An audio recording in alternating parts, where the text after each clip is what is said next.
जानकारी मिल रही है और ये भी खबर है कि निशांत कुमार बन सकते हैं डिप्टी सीएम। सूत्रों के हवाले से आपको इस वक्त की बड़ी खबर बता रहे हैं। नीतीश अगर राज्यसभा गए तो बीजेपी का सीएम हो सकता है। और हमारे साथ इस खबर पर अधिक जानकारी के साथ ब्यूरो चीफ न्यूज 18 के दिवाकर तिवारी जुड़ चुके हैं। दिवाकर जी, बहुत बड़ा सियासी उलटफेर की संभावना, और अगर क्या ऐसा पॉसिबल है, ऐसा लग रहा है? देखिए, राज्यसभा के चुनाव होने हैं बिहार में और बीजेपी ने अपने कोटे के दोनों उम्मीदवारों के नाम की घोषणा कर दी है। एक उम्मीदवार नितिन नवीन हो गए जो राष्ट्रीय अध्यक्ष अभी बने हैं। साथ ही दूसरे उम्मीदवार के तौर पे शिवेश राम जो पूर्व केंद्रीय मंत्री मुनीलाल राम के बेटे हैं, उनको भेजने का फैसला किया है। वहीं अगर दूसरी तरफ जेडीयू कोटे की 2 सीटों की बात करें तो जेडीयू ने जो कर्पूरी ठाकुर के बेटे रामनाथ ठाकुर हैं उनको कंटिन्यू करने का मन बनाया है। उनके नाम की घोषणा हो चुकी है आधिकारिक तौर पे। लेकिन जो दूसरी सीट है जेडीयू कोटे की, उस पर उम्मीदवार का नाम संभव नहीं हो पाया है। अभी तक जेडीयू के वरिष्ठ नेताओं ने नीतीश कुमार के साथ चर्चा करते हुए किसी जो है फाइनल नाम पर नहीं पहुंच पाए हैं। ऐसे में लगातार ये चर्चा हो रही है कि क्या नीतीश कुमार जो है राज्यसभा में जा सकते हैं। ऐसी खबरें आ रही है कि बीजेपी की तरफ से जेडीयू नेताओं को सुझाव दिया गया है कि यही वो वक्त है जब नीतीश कुमार को नेतृत्व में बदलाव करने की हामी भरनी चाहिए। यानी कि जेडीयू को बिहार में जो सत्ता की कमान है उसमें जो है कुछ बदलाव करने चाहिए। और अगर ये बदलाव होता है तो बिहार के लिए सबसे बड़ी खबर होगी। करीब 2 दशकों तक नीतीश कुमार लगातार उनकी बिहार की राजनीति में धमक रही जिस तरीके से, अगर वो मुख्यमंत्री पद छोड़ते हैं और राज्यसभा में वो तैयार होते हैं राज्यसभा जाने के लिए, तो ये बिहार के लिए बड़ी खबर होगी। एक और खबर आ रही है कि निशांत कुमार को भी राज्यसभा का उम्मीदवार बनाया जा सकता है। हालांकि ये खबरें पुष्ट नहीं हुई है। ये चर्चा चल रही है कि अगर नीतीश कुमार ये तैयार हो जाते हैं कि राज्यसभा वो जाएंगे तो फिर ऐसी स्थिति में निशांत कुमार को डिप्टी सीएम बनाया जा सकता है और मुख्यमंत्री का चेहरा कोई बीजेपी की तरफ से आ सकता है। लेकिन अभी ये चर्चा चल रही है। लेकिन दिवाकर जी, सबसे बड़ा सवाल तो यही है कि अचानक ये चर्चा होना, क्योंकि इस बार का जो चुनाव लड़ा गया मुख्यमंत्री नीतीश कुमार के नेतृत्व में लड़ा गया, 25 से 30 जो है नीतीश कुमार रहेंगे ऐसे नारे दिए गए, प्रचंड बहुमत मिली। तो क्या आपको लगता है कि सीएम नीतीश कुमार इसके लिए तैयार हो पाएंगे? देखिए, अब नीतीश कुमार के ही पाले में गेंद है। लगातार चर्चा चल रही है।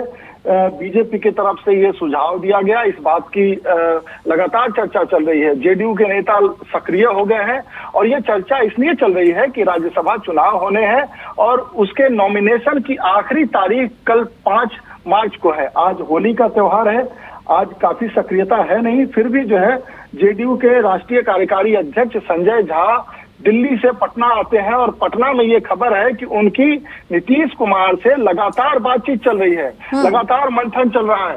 तो ऐसे में ये कयास लगाए जा रहे हैं कि आखिर इतनी देरी क्यों हो रही है।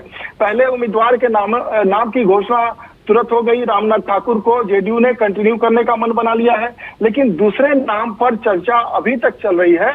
आखिर ये चर्चा क्यों चल रही है? क्योंकि नॉमिनेशन की आखिरी तारीख कल है। कल किसी भी हालत में नॉमिनेशन करना ही होगा। 5वें उम्मीदवार के भी नाम की घोषणा एनडीए ने कर दी है। उपेंद्र कुशवाहा 5वें उम्मीदवार के तौर पे राज्यसभा का चुनाव लड़ेंगे। तो ऐसे में अगर आपने 4 उम्मीदवारों के नामों की घोषणा कर दी और 5वें उम्मीदवार के नाम, आपके पास संख्या बल है, आप कंफर्टेबल है उम्मीदवार को अपने जिताने में, और लगातार ये चर्चा चल रही थी कि जेडीयू अपने उम्मीदवारों के नाम सार्वजनिक कर देगी। लेकिन जेडीयू ने अभी तक एक ही उम्मीदवार के नाम की घोषणा की है। दूसरे उम्मीदवार पे काफी चर्चा हो रही है। पहले ये चर्चा होती रही कि निशांत कुमार को राज्यसभा भेजा जा सकता है, लेकिन जेडीयू के नेताओं ने उस पर भी अपने पत्ते नहीं खोले। उन्होंने ये जरूर कहा है कि निशांत कुमार की होली के बाद धमाकेदार एंट्री होगी। तो धमाकेदार एंट्री को हम डिकोड करने की कोशिश कर रहे हैं। क्या वो डिप्टी सीएम बन सकते हैं? डिप्टी सीएम तभी बनेंगे जब नीतीश कुमार मुख्यमंत्री का पद छोड़ेंगे और राज्यसभा जाने को तैयार होंगे।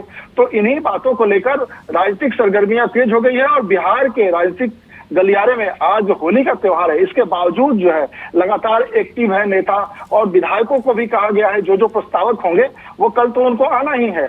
ऐसे में अगर कोई बड़ा फैसला होता है तो विधायकों को भी तैनात रहने के लिए कहा गया है कि आप पटना में आ जाइए, सारे एनडीए के विधायक आ जाइए। ठीक है दिवाकर जी, हमारे साथ आप बने रहिए। हमारे साथ न्यूज़ 18 संवाददाता आनंद अमृतराज भी जुड़ चुके हैं।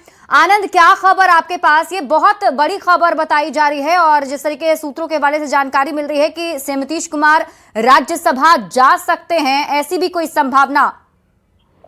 देखिए, निश्चित तौर पे कई तरह की चर्चाएं चल रही है, लेकिन मैं जेडीयू को जितने सालों से देख रहा हूं और जो भी मेरा अनुभव है उसके आधार पर मैं कह सकता हूं कि जेडीयू में जब भी कोई बड़ा फैसला होता है उसके लिए राष्ट्रीय परिषद की बैठक बुलाई जाती है, राष्ट्रीय कार्यकारिणी की बैठक बुलाई जाती है, जेडीयू विधायक दल की बैठक बुलाई जाती है, क्योंकि ये फैसला बहुत बड़ा है और इस फैसले का असर सिर्फ बिहार की सियासत पे नहीं बल्कि देश की सियासत पे भी पड़ सकता है।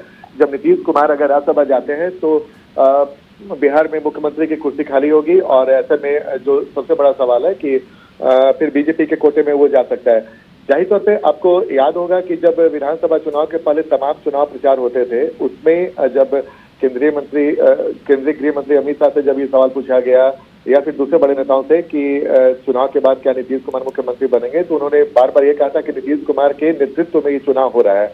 जाहिर सी बात है, उसके बाद जो परिणाम आया उसके बाद नीतीश कुमार बिहार के मुख्यमंत्री की कुर्सी पर बैठे।